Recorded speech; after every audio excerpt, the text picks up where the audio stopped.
Vasudevaya.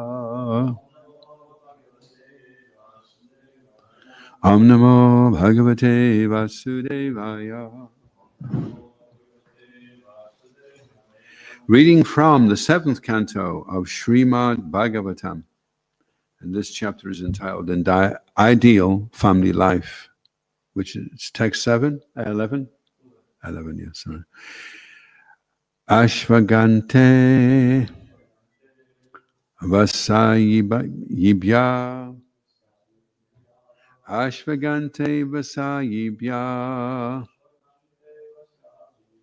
Kaman Samvibhajed Yata Kaman Samvibhajed Yata Api Ekam Atmano Dharam Api Ekam Atmano Dharam Nenam Svatva Graho Yata Nenam Svatva Graho Yata Ashvagante Vasabhya Biya Kaman Samvibhajadyata Apyekam Atmanodhara Nanam Svatva Graho Yata Ashvagante Vasayibhya Kaman Samvibhajadyata Apyekam Atmanodhara Nanam Svatva Graho Yata Ashvagante Vasabhibhya Kaman Samvibhajadyata Apyekam Atmanodharam Nanam Svatva Graho Yata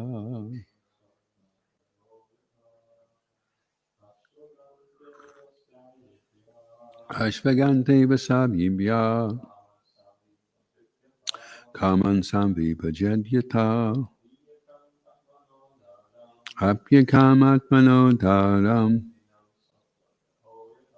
Nanam Svatva Graho Yata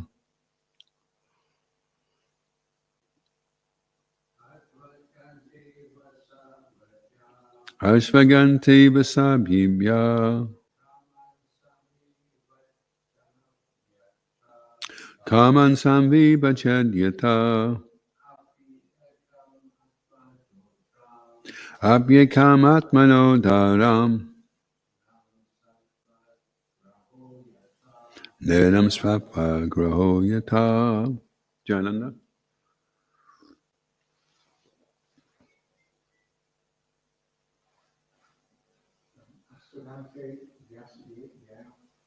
Ashvagante Vasabhibhya Kaman Samvibhajadyata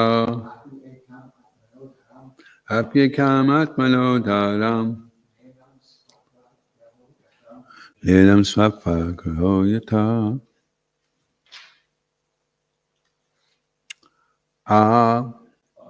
Even up to. Sva, the dog. Aga, sinful animals or living entities. Antavasabhya, unto the Chandalas, the lowest of men. Dog eaters and hog eaters. Kaman, the necessities of life. Samvibhaje, should divide. Yata, as much as deserved. Api, even. Ekam, one.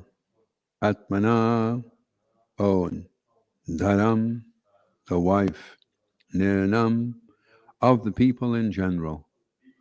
Svatvagraha, the wife is accepted as being identical with oneself.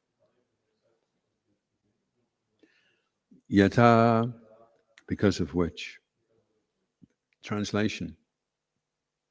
Dogs, fallen persons, and untouchables, including chandalas, dog-eaters, should all be maintained with proper necessities, which should be contributed by the householders. Even one's wife at home, with whom one is most intimately attached, should be offered for the reception of guests and people in general. Responsibly, please. Dogs, fallen persons, and untouchables,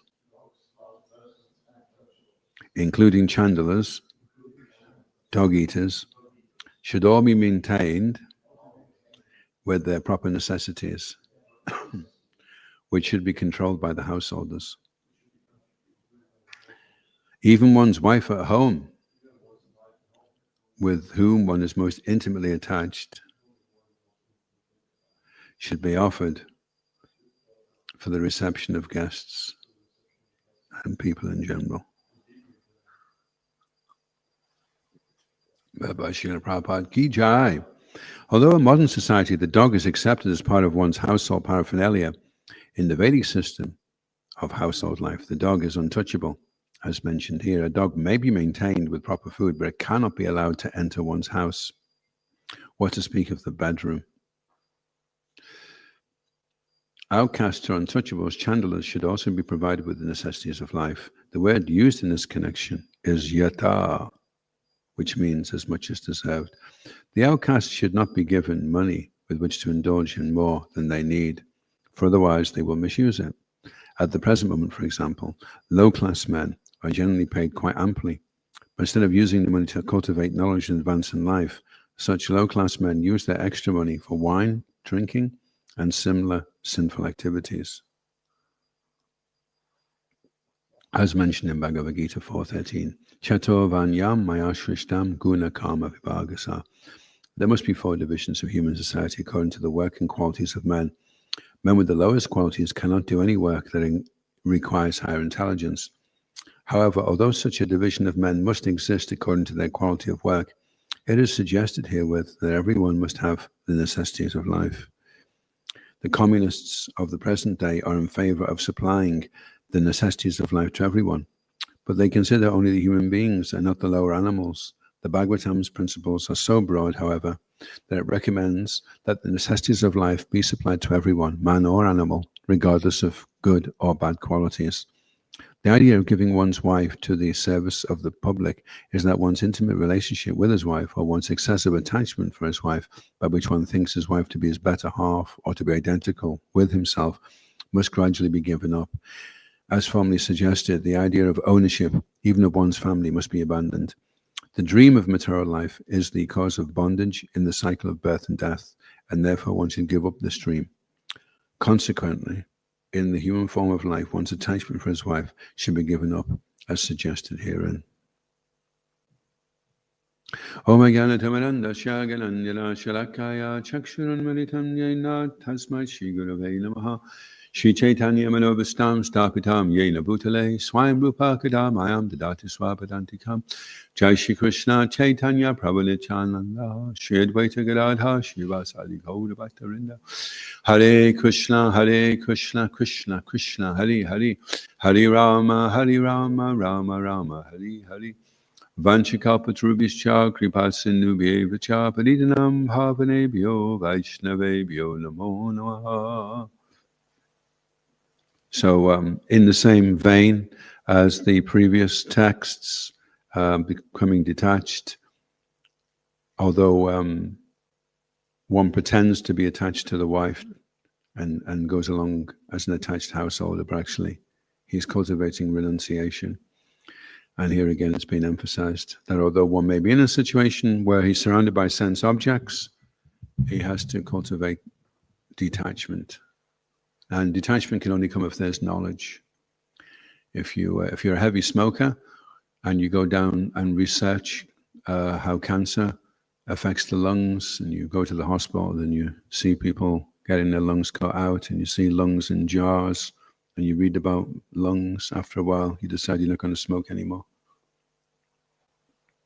So it's sufficient knowledge then one will automatically achieve detachment, renunciation, which is the goal of knowledge, as opposed to ignorance, which increases attachment. So a person who's in ignorance, he gets more and more attached to things, and he gets more and more things to get attached to. And this is all ignorance, or ignoring the whole goal of life, which is to get free from the repetition of birth and death. And as long as one's accumulating things, one's also increasing his desires. It's a little bit like sitting down to eat, and as you eat, you get hungry. You get more hungry than you were when you started, and so you eat more. You become famished, and then you're eating a massive plate, and you're getting even more hungry than ever before. Whereas if you can control yourself and just take the bare minimum, then you can become satisfied. So it mentions that dogs shouldn't be allowed in the house. So there's a few reasons why that is not a good idea. When you're preparing food and the dog smells it, the dog will immediately lust over the food, so then the food becomes unofferable. And dogs drop hairs everywhere. Hair is considered to be like stool, so the whole house becomes covered in dog stool. And also dogs can get fleas, and then you've got fleas bouncing all over you. So not a good idea. In India, sometimes they have a dog, but the dog's always outside. They give it food, and the dog knows not to come inside as well.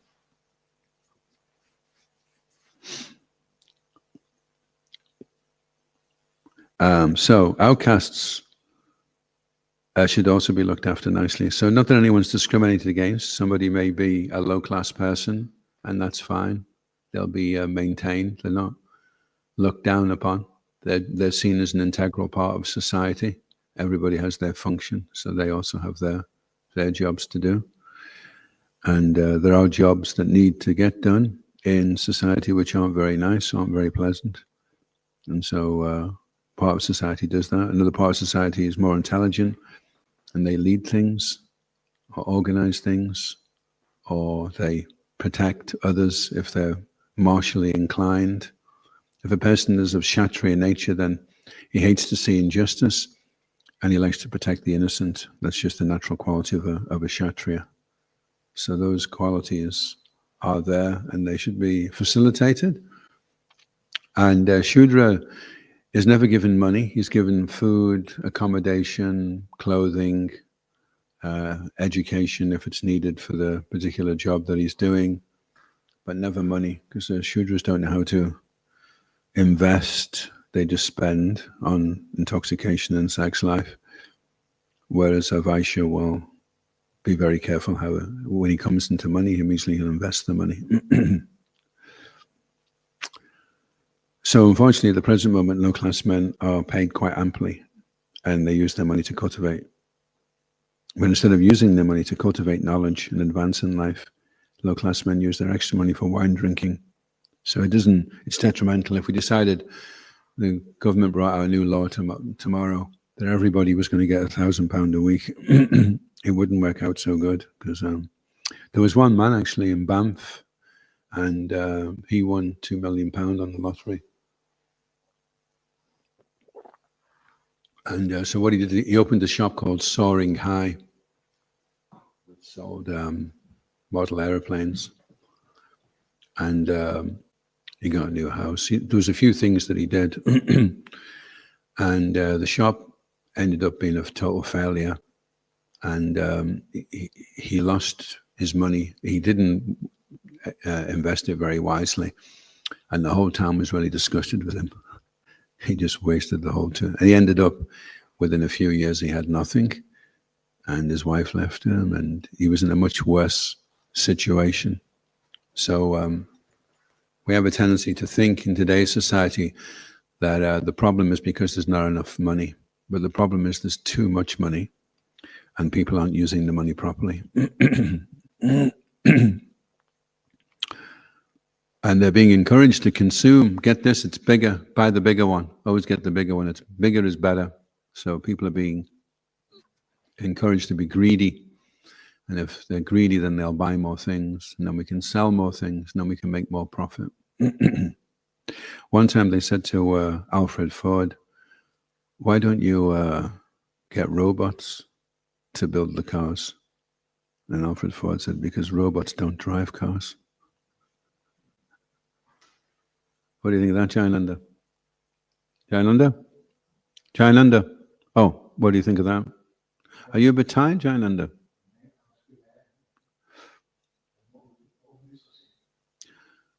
So Alfred Ford, it was suggested to Alfred Ford that he gets his cars made by robots. And Alfred Ford said, no, the problem with that is robots don't drive cars. So if you just keep exploiting and you don't put anything back in, then you've got nobody to sell the cars to, nobody's there in society. So that everybody has their function, they're an integral part. And if they bring more and more machines in, then what do all those people do? Like now, you go down to Tesco's, used to be like 15 people. Now there's only 3, 4, and they've got all these things where you just check out, you know. So that's great. They've saved themselves a load of money, and then there's 10 people now that are unemployed, and so that money has got to get paid out to them, but that's okay. Tesco's is making a better profit, and if the overall problem is that now there's more and more people that are unemployed, and because of that, the whole economic system is being strained, well, that's not really our problem, but it will be their problem when the whole system comes crashing down.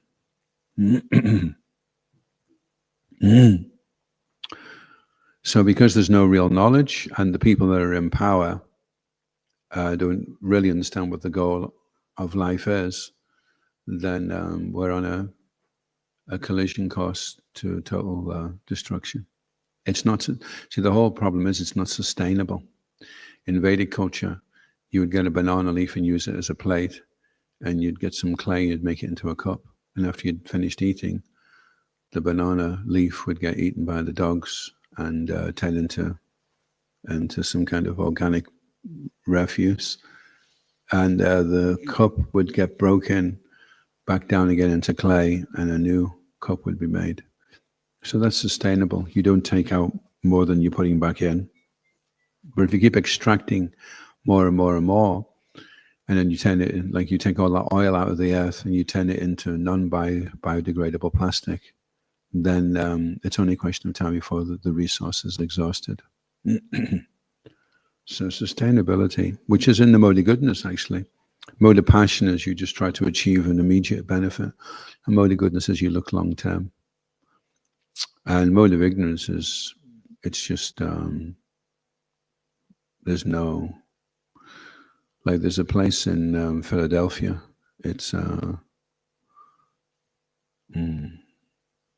there's a street there, and these drug addicts, they take this thing, it's like a horse tranquilizer, and it costs $3, and they're completely gone for 72 hours, and they're bent over, and they're just kind of walking around, and then eventually one of their legs expands and splits open, and or they're just kind of lying there in the road, you know, until they get the next, and they've got no place to live. They just live on the street, maybe have tents set up, no proper sanitation, no proper bathing, no proper toilet facilities, and that is society in the mode of ignorance. It's misery from beginning to end. There's no enjoyment there. So anyway, Prabhupada ends by saying that the dream of material life is the cause of bondage in the cycle of birth and death. So if you hold a carrot in front of a donkey, then the dream of getting your teeth in that carrot keeps the donkey running. And if the donkey is really stupid, then it spends its entire life running after the carrot rather than thinking, you know, I don't think I'm going to get this carrot. Because whatever you buy that is supposedly going to solve all the problems in life, they bring out something else which is upgraded and then tell you that that's the thing that will solve. So you keep buying the latest thing, you know, thinking, well, this time it will work, you know. This is an iPhone 7 million. Now this will be the phone that makes me feel happy. And then next week, oh, by the way, we've just brought out the 7,000,001 iPhone. Now that is really the phone. This other one's rubbish, actually. Okay. So that's the dream. But it causes bondage. It's so weird, isn't it? It's like, I was just thinking this morning, instead of listening to the holy name while I was chanting, I was just thinking, we find it hard to accept that, God's always been there and the spiritual world has always been there and everyone's just always been there. We've always been there forever. There was no beginning. It just always was like that. So that's a hard one to get your head around, because something always has an origin, right? There's a building here that we know it got built at a certain point, and we know the bricks were made out of soil, and that the soil is broken down from trees that used to grow there. So everything, you can take it back.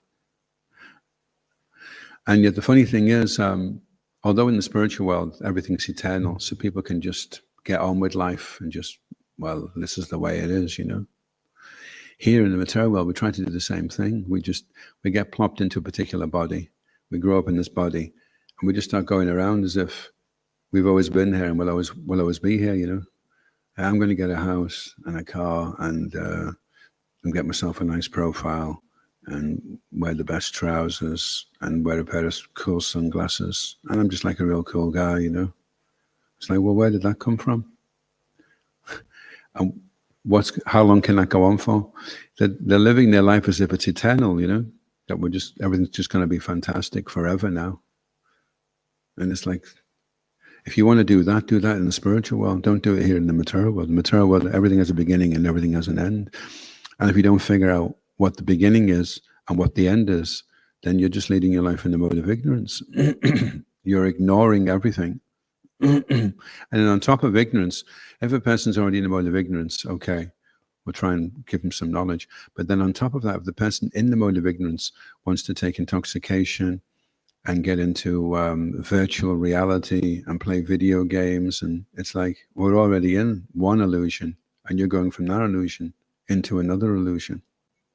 So we're just getting further and further away. And this is what causes bondage in the cycle of birth and death, this mode of ignorance. And Buddha passion is like the intermediate stage. Going from the mode of ignorance into the mode of goodness requires intense endeavor. So that intense endeavor, that bridge of the mode of passion, takes us into the mode of goodness. We work really hard, we study really hard, we focus really hard, we do things really well, we do it with intensity.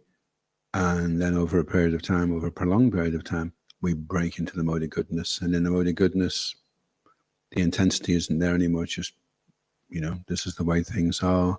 This is the way I want to behave. I'm in control of my senses. Before I do something, I think about the outcome.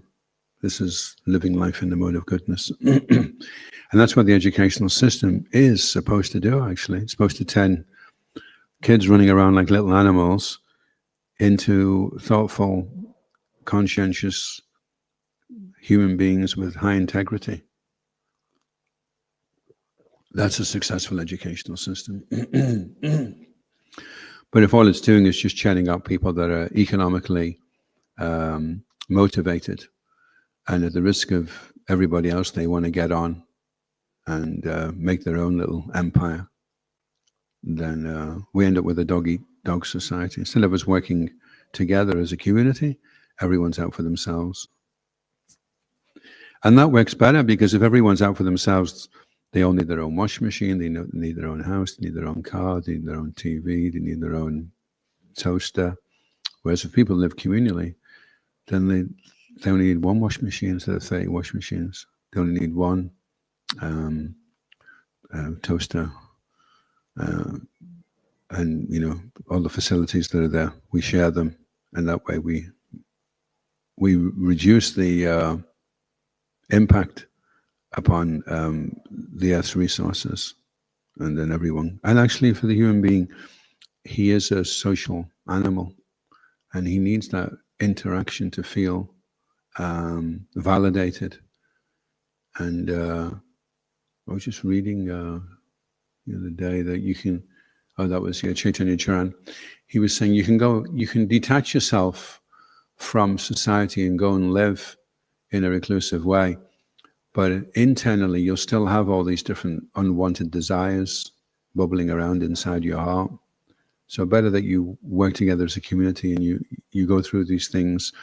You reveal your heart and mind, you have close relationships. And when if you're struggling with something in a cave, say you're really attached to smoking cigars and you're in the cave trying to do meditation and all you can think about is cigars.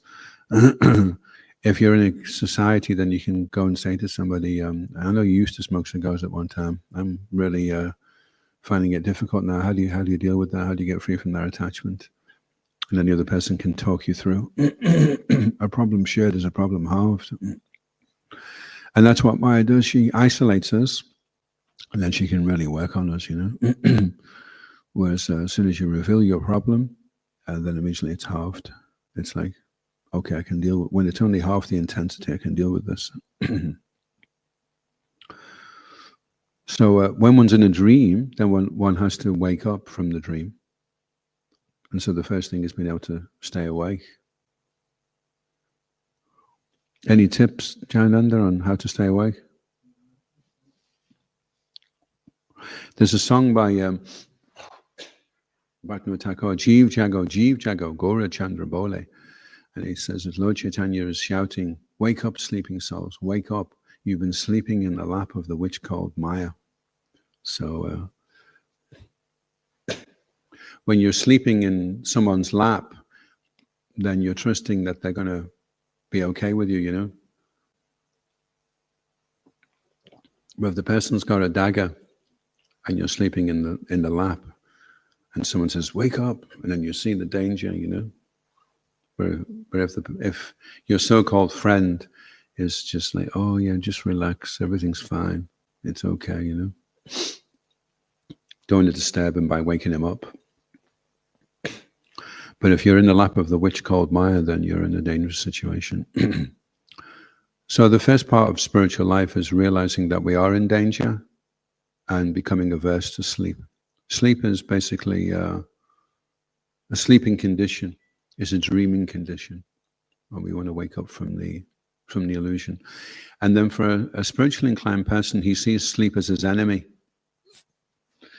And Srila Prabhupada said, not long before he died, he said, I am not eating anymore, I'm not sleeping anymore, there's no question of mating, and no question of defending, so therefore I'm already liberated. So when you're free of eating, sleeping, mating, and defending, then even though you're in the material world, you're liberated. But if you're still very, very affected, if you get very upset when you can't eat, and you're like sleeping all the time, then it means you're far from liberated. You're very much in the bodily conception of life. So that's the challenge. Krishna consciousness, it's a conversation on the battlefield with Arjuna before he goes ahead to be Krishna conscious. So the conversation before the Bhagavad Gita is a prep talk, getting him ready. It's not like, I'm going to say this now, Arjuna, and you just have to believe in me, and then there'll be no problems. You just relax, watch a TV, watch a video, and I'll just demolish everyone because I'm God, I can do that. But Krishna consciousness is a call to a challenge. There is a battle going on. It's a psychic battle. And it's with the mind. We have to conquer the mind, otherwise it's our worst enemy. So we're called now to the challenge. This is the challenge. Can you defeat eating, sleeping, mating, and defending? If you can, then you've achieved success. And if not, you've been defeated, and you'll stay in the bondage of the cycle of birth and death. Any questions or comments?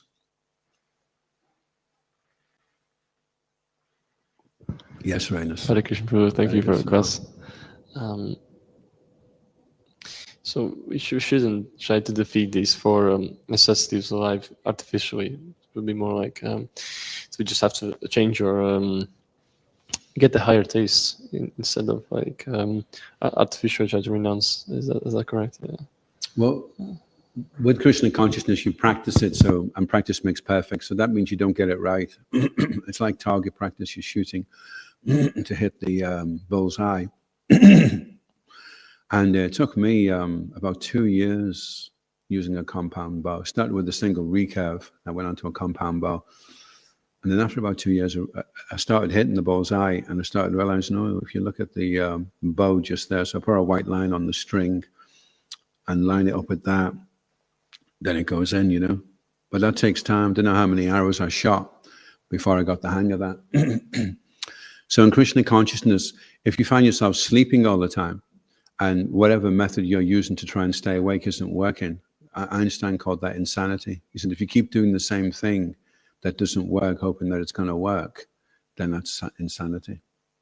And same with eating, you know, if you're not hitting the bullseye a few times, and it's all you're completely overeating, and then you're tired and you're agitated, then okay, so what am I going to do? Maybe in the Ayurvedic method, they fill the stomach first of all with water. So you have a big drink first, and then when you try to eat, you're so bloated up with the water that you can't get that much in. And then later on, the water comes out, your stomach is half full, and it can get digested, you know. Shishikonitai Maya Poshashi Ki Jai, Shri Tatsinath Maharaj Ki Jai, Shri Girit Harilal Ki Jai, Shri Nrsimhadeva Bhagavan Ki.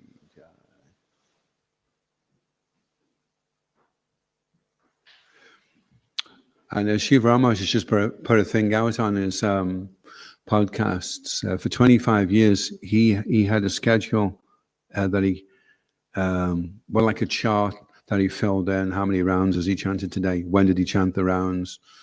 How long did it take him to chant them? How much reading did he do? Was he following the 4 Rector principles? Did he have a problem with one of them one day? And he did this for 25 years. So they say whatever you measure improves. So just think how you're doing, you know. For us, if we're doing Sankirtan, then it's quite an easy one to measure your progress, your success. How many books are you doing now, and how well are you doing? So that's quite an easy way to. But if you're back doing temple service, then you have to look at, am I becoming more enthusiastic to do service? So when someone asks me to do something, do I get grumpy and upset because that wasn't what I'd planned to do? This is all mode of ignorance. The person in the mode of ignorance is always getting upset. He's always grumpy. And if a person sleeps a lot, then it means he's in the mode of ignorance. So he will get upset very easily, you know. Somebody in the mode of goodness, they, like I'm just reading now about Guru Govinda Maharaj. There's a book called When Good Fortune Arises. And he would only sleep for like 2 or 3 hours. And he would only eat once a day. And sometimes if he was doing something else and traveling and doing things, he would end up fasting for 48 hours because he would only eat at that time. And if there wasn't any prasadam available that time, then he would just miss it, you know. So he was so austere and so controlled. And we have to at least have that aspiration that we want that, because the pure devotional service, it starts by having the desire to want pure devotional service. So if we want to be a pure devotee, then it's only a question of time before we become one. But do we want to be a pure devotee in the first place? By coming in contact with Srila Prabhupada and hearing his books, reading his books and hearing his lectures and associating with devotees, the desire comes into our heart that, actually, I think I'd like to become a pure devotee. I know I'm really unqualified and unworthy, but Srila Prabhupada is saying it's possible. And I have faith. If he says it, then it must be possible, you know. So that's the foundation for pure devotion, is that we have faith and the desire for pure devotion. And if we have that, then it's only a question of time. Even somebody else may be like really, really strict, and he's only sleeping half an hour a day, and he has 1 banana a month, and he stands on his head for 3 hours, and he's so strict and he's so controlled. But if he's doing all that for fruitive activity or for liberation, then he's not doing it for pure devotional service. And somebody else may be struggling with his sleep and with his eating and with the modes of nature. But in his heart, he has this desire that he would like to be a pure devotee. So he's in a better situation, even though right now he's heavily conditioned. That little seed of pure devotional service has been planted in his heart, and it will grow and fructify in due course of time, and it will take him to perfection. So we have to make sure that we have that seed planted and that we cultivate it by hearing and chanting offenselessly. And then all the different stages will develop. The first part takes a long time, actually, the Shraddha, Sadhu Sangha, Bhajana Kriya, and Artha Nivritti. That takes a lot of time. But then when you get to the stage of being fixed, Nishta, and then Ruchi, taste, and then Asakti, attachment, and then Bhava, preliminary love, and then Prema, they all come very, very quickly. But once you become fixed.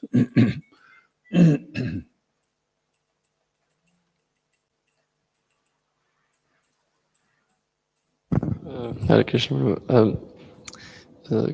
Also, Krishna also says in Bhagavad Gita, if one eats too much or eats too little, sleeps too much or does not sleep enough, it's also, he kind of become a perfect yogi. So it has to be that balance. Yeah. Right. But ultimately, we're kind of reaching for that goal that we want to renounce it entirely. And also, we're trying, to be pure devotees. And Krishna appreciates that we're trying. And if we don't try to take advantage of the fact that we are heavily conditioned, then Krishna will have our back. He'll know that. And he can take us to the planets where the pious dwell just by hearing, If we can't get very much together, the only thing we can do is really hear. Then just by that hearing, that alone, you'll achieve a type of perfection. But if you can do more than that, then you should do more than that.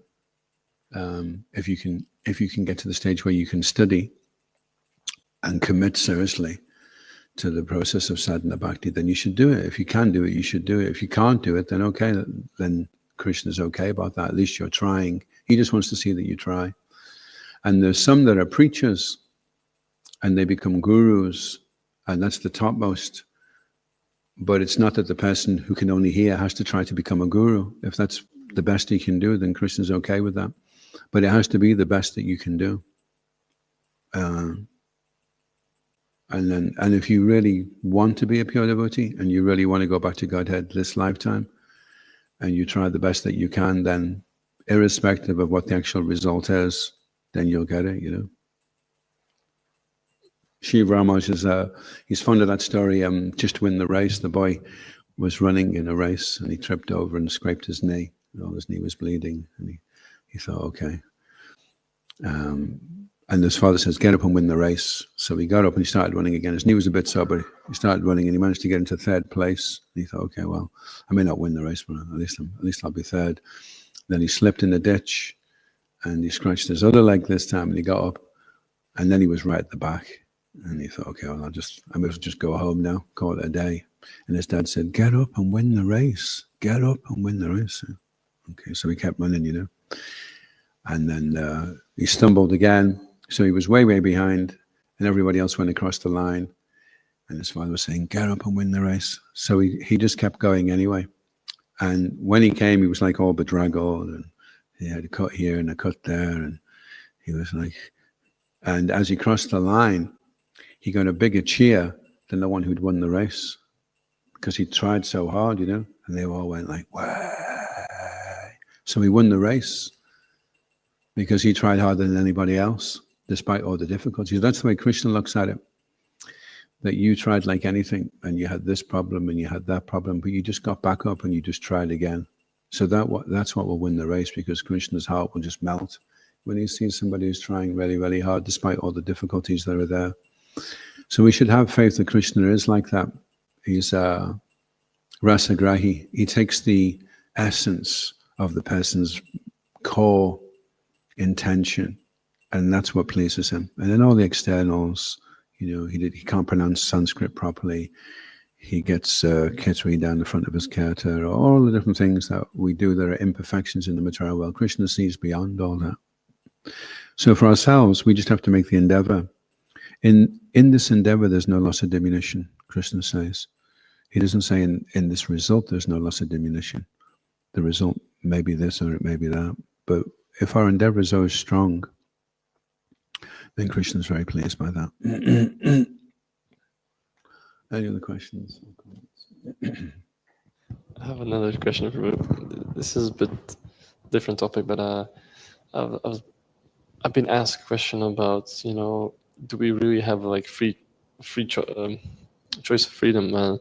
Because Krishna is all knowing. So even when Krishna is all knowing, he knows that we're gonna do this. Even Prabhupada says, or Western Prabhupada, that this little choice of freedom that we have is either to turn to Krishna or not to turn to Krishna.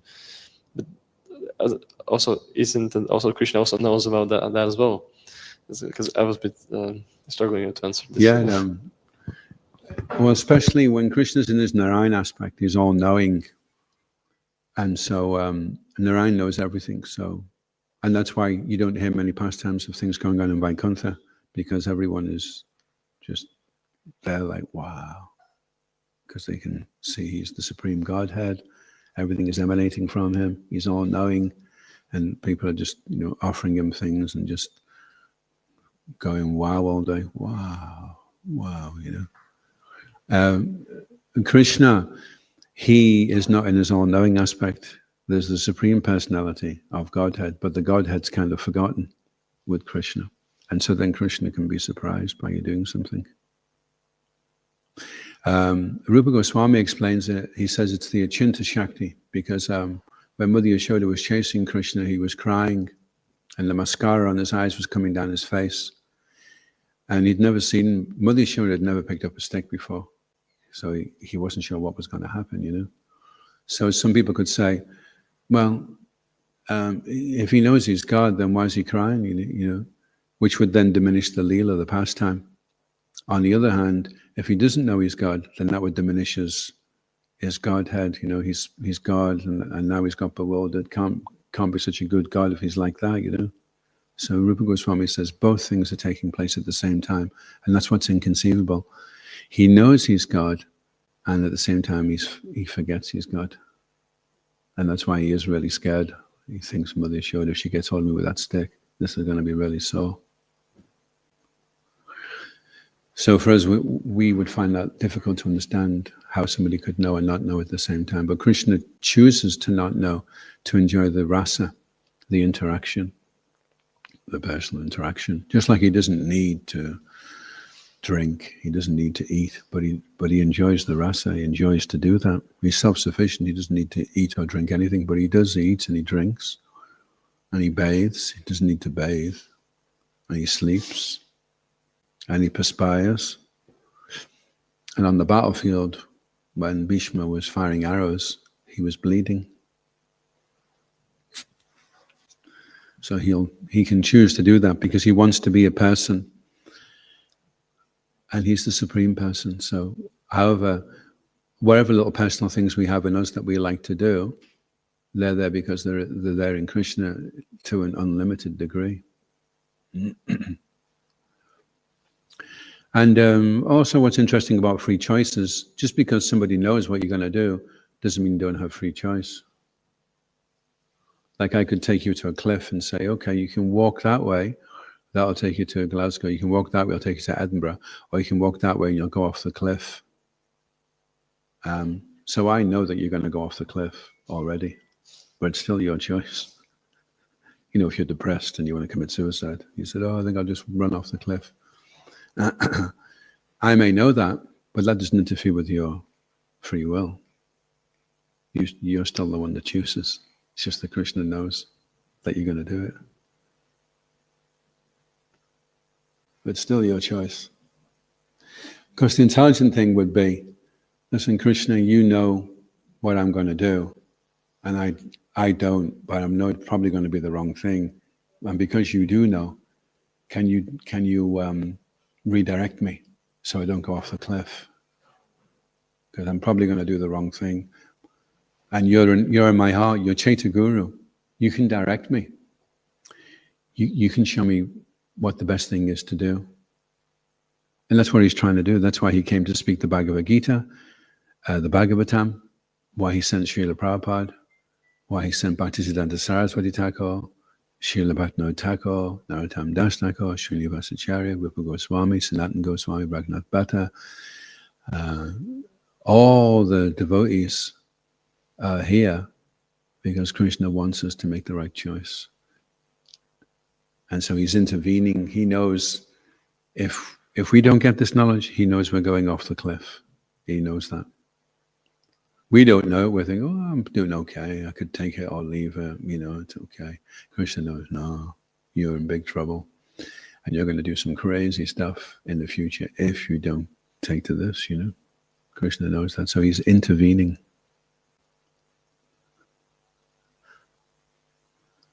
And because we are in Kali Yuga, we have a lot of karma, In previous ages, they didn't do so much sinful activity. In Kali Yuga, the prospects are very bleak. So it's an emergency situation. It's like if you're in a doctor right in a hospital and everyone's just got a cold, and the doctor's like, okay, he'll be out in a few weeks anyway. It's like, just give him a couple of paracetamol. But if you're in the ward and they've all just come back from, there's just been an explosion and people have got limbs missing and they're just hanging on, and the doctor's running around like anything, my God, this is a serious situation. We've got to do something. So that's what Lord Chaitanya is like. He sees the situation as very dire in Kali Yuga, and people are going to very inauspicious destinations. So he intervenes and sends all his devotees as well to help intervene. And then even when he goes, he has a whole strategy of devotees coming down to set things up, to spread the Yuga Dharma, the chanting of the holy name in Kali Yuga. Which is interesting. Baleshwar made a really nice point the other day. He was saying there's 5 of all the different aspects of devotional service. The 5 most important is chanting Hare Krishna, reading Bhagavatam, worshipping the deities, associating with devotees, and staying in a holy place. But of them, chanting the holy name is the most important. And then another part it says the 5 most important things in devotional service are accepting a spiritual master, taking initiation from him, following his instructions, serving him, and some other thing to do with the spiritual master. But the spiritual master is basically telling you to chant Hare Krishna. So everything culminates following the spiritual master, taking shelter from the spiritual master, doing the most important, all culminates in the chanting of the holy name. If you're living in a holy place and you're associating with devotees and you're worshiping daily, but you've got no taste for the holy name, then you've missed the boat. The whole thing is to be able to. And before we get a taste for the holy name, first of all, we have to become absorbed in the holy name. The taste comes once you get absorbed, and it's this constant realignment until eventually it's just the holy name. When you're chanting, there's nothing else going on. You can just hear the sound vibration of the Maha Mantra, and then the taste starts to come then.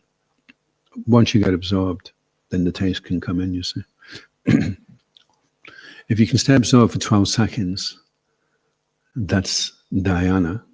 If you can stay absorbed for 12 times 12, 144 seconds, then that's dharana. And then you can stay absorbed 12 times 144 seconds, that's samadhi.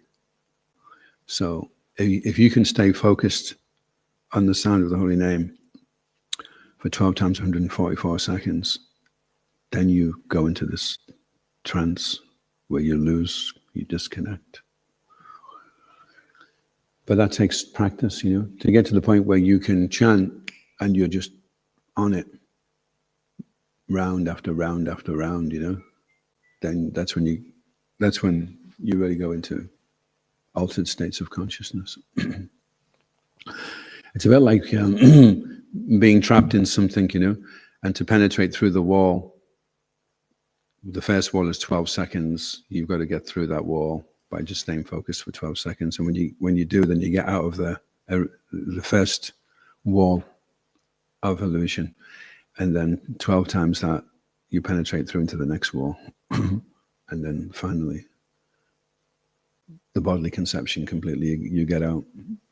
Once you go into samadhi, it's described as like a tortoise that withdraws its limbs within the shell. You just disconnect from this world and you go into the other world. This is the illusory world where it's temporary, and the other world is the real world where it's eternal. If something's not eternal, then it's not real, you see. Anything that doesn't last forever is not real.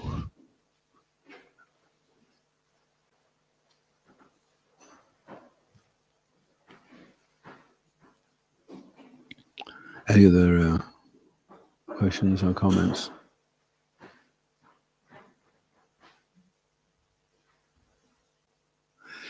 ISKCON Guru Vrinda ki, Jai. Srila Prabhupada ki, Jai.